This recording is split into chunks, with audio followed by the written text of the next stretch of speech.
Asian Americans were more recently put in internment camps, and we had anti-Asian immigration internment policies. Camps are nothing like slavery, okay? But it's far more recent. I think it's right that, for example, an Asian American female student would have to score higher on the SATs to be admitted in comparison to a white male student. I don't think it's right, but again, I just think that's what's got to happen because we live in an imperfect world. What? First question, why do you assume all black people came from slavery in America? Helping get rid of that. Okay, so you said it's a great way. So it sounds to me like you've said you believe that it's the right thing to do, and you believe it's an effective way. Yes. Why do you believe that it's been effective? Well, I mean, I think those communities, those marginalized communities, are moving up through the classes, and because they're getting these college educations that they can get because of affirmative action. Okay, so you believe that when you say marginalized communities, I hate when people say stuff like that, because hear what he just said. He said he believes that marginalized communities are moving up throughout the world because of affirmative action. He didn't say, oh, affirmative action is helping marginalized communities move up. He said, we're moving up throughout the world because of affirmative action. And that's what I don't like.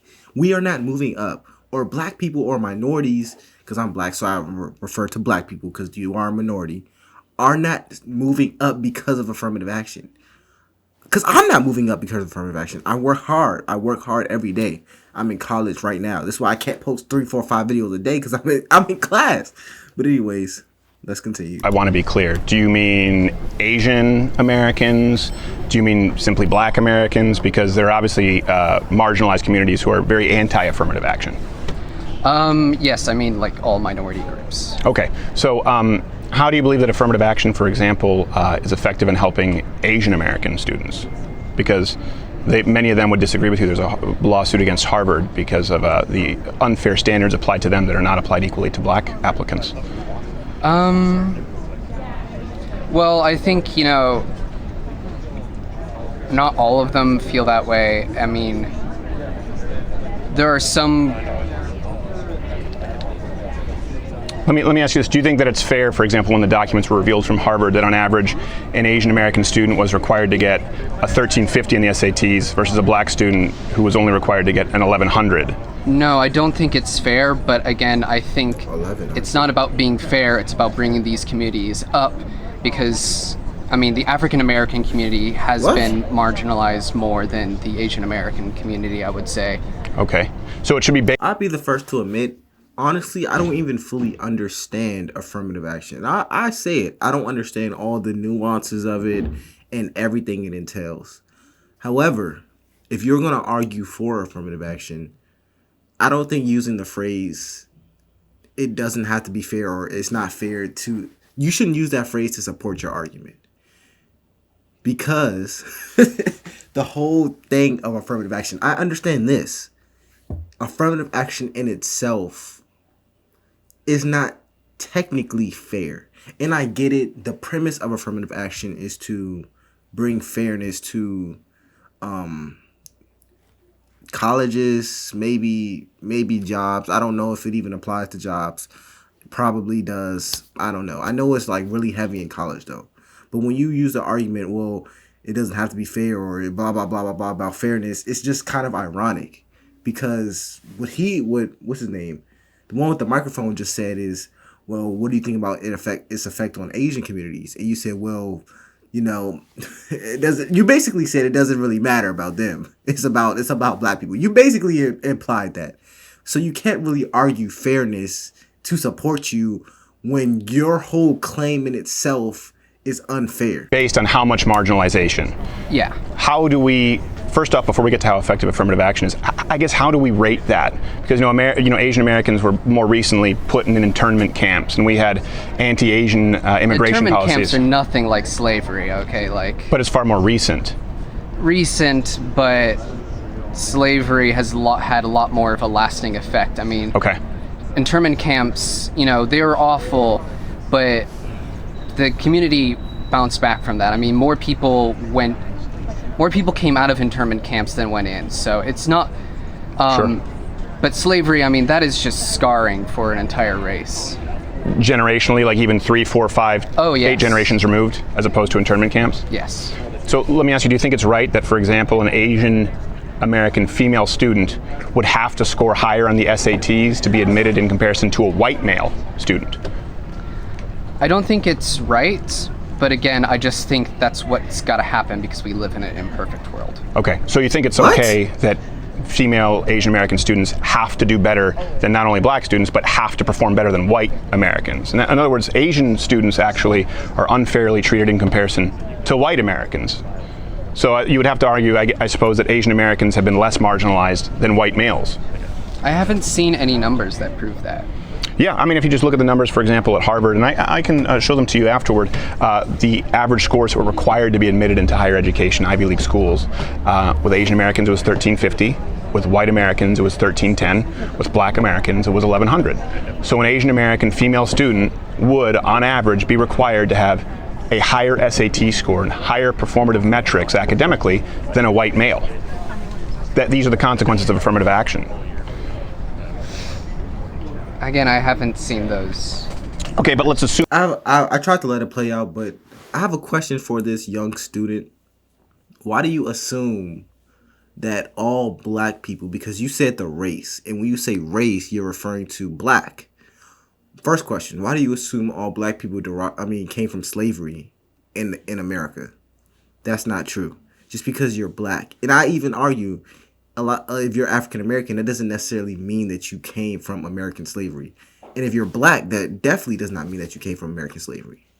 Two, when you say that, slavery was a lot worse, you're kind of implying that white people in the country, on average, benefited from African Americans being enslaved. If you're arguing that, why is the average white salary less than the average Asian salary? Or why is the average white salary less than the average Indian American salary? You could say that there are more white people, so the numbers are, they're a little wider because the country's 70% white. But all I'm saying is, majority of white Americans are not financially prosperous in America today. The majority. So if you're trying to argue that they had such a head start, the numbers, because if you look at privilege, you usually refer to economics, they don't necessarily show that in the way that you may think. If the average white family made $80,000 a year and the average black family made $35,000 a year, I'd be like, okay, at least the numbers kind of mimic it. But the average white family makes like what, $55,000? It's something along those lines. I don't even know the exact numbers. So I just want you to elaborate on that. I know you can't hear me, but I hope he does elaborate. Assume that I'm not lying. Okay. Where would you line up on that? Just kind of how it goes. Okay, so What? forget about the Asian Americans, the Asian females, they can fend for themselves. So we'll get to black Americans. So you believe that affirmative action is a good thing, it's morally imperative. I understand Yes. that, I disagree. But you believe that it's been effective for black Americans. And you said because now we see them having more or less economic disparity. Am I Yes. correct? I'd like to hear you kind of express your position, why you believe affirmative action has worked. Well, I think it helps them get the education that they need to do well, in this economy. I mean, because you got to have What? a master's degree to get basically a minimum wage job nowadays. Mm-hmm. So I think it helps having that, especially when a lot of these schools, UT itself has been targeting against African American students. I mean, we have a monument to Robert E. Lee back over there, not especially something really welcoming. How have they been targeting African Americans? I'm not familiar with that.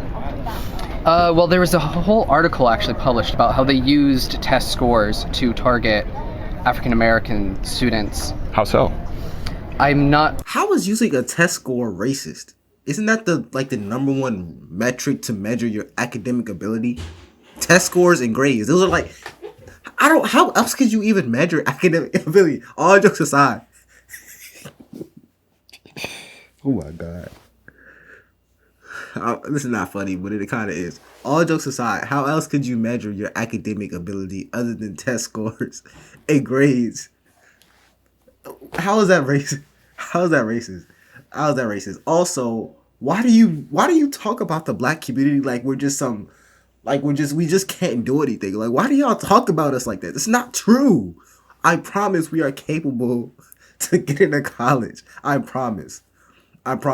We don't need affirmative action to get into college. And somehow me saying that we don't need it is going to come across as racist to somebody. But we don't. We are capable enough to get the required test scores and the required grades.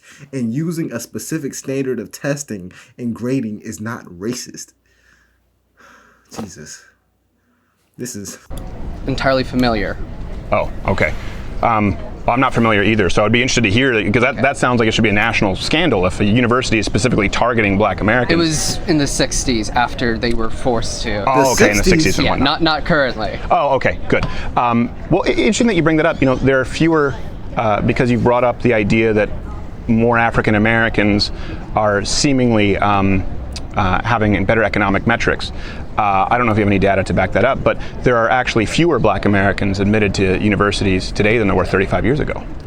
Is that percentage-wise, or is that just numbers? As a percentage of the population in total. Yeah, fewer today than 35 years ago. So it seems that maybe affirmative action hasn't encouraged overall enrollment. But what we have seen is worse performative standards for Black Americans on campus. And these are these unintended consequences, the soft prejudice of low expectations. For example, Black Americans who get admitted into a law program, let's use Harvard Law as an example, they're 4 times as likely to fail the bar exam, even though they've gone to an Ivy League school.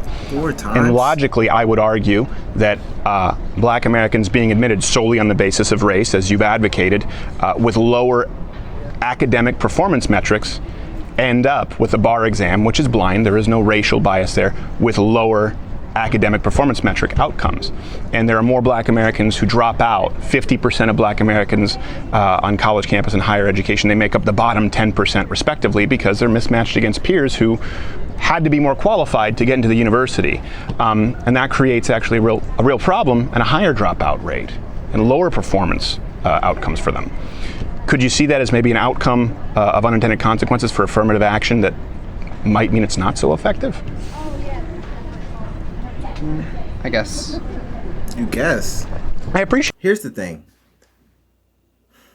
There was once a time in this country where, or in the Western civilization, where how you looked and your gender, it definitely did affect if you got a job or if you were allowed to go to school. That was a time.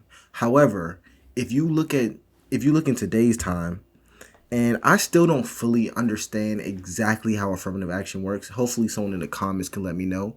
But based off of what I know, it's not fair to take someone's race or their gender into consideration on whether or not you let them into school. And the reason I say this is not because, it's not even for the reasons you might think. The reason I say this is because when you do that, you're lowering the standard for not only your institution, but for that whatever vocation they're going into in general. For example, I'm in school for engineering. I'm studying to be an engineer. If engineering school or the school of engineering at my university looked at your race or your gender to allow you in, how does that even relate to engineering at all? Meaning, if they were looking at a certain quota of, let's say, women they wanted in the School of Engineering, and they had to keep 30% of women no matter what, if not that many women are applying, then the ones who are in, if they don't work as hard, not saying they don't, but if they don't work as hard, they're still going to stay, and they're going to get less benefits and knowledge than the ones who had to work, and you're lowering the standard in that field. So I don't understand how, one, it helps the student. It does not help the student. And for two, it doesn't help the school. So who is it really helping? I don't even know who is helping. You may be able to get into the school or get into the program. It's going to help you short term, but in the long term, it's not going to help anyone. You're better off just removing names, removing gender, removing race from all applications, and just looking at straight numbers. At this point, you're just better off. Because the goal wasn't to have a certain number of Black people or Latino people or white people in a program. That's not the goal. The goal was to get rid of discrimination. You don't want to be like, oh, you're Black, you can't go in it. No, it should be no discrimination. That's the whole goal, right? But anyways, we'll continue this video on another part. If you have any suggestions for me, comment down below. It's Jojo.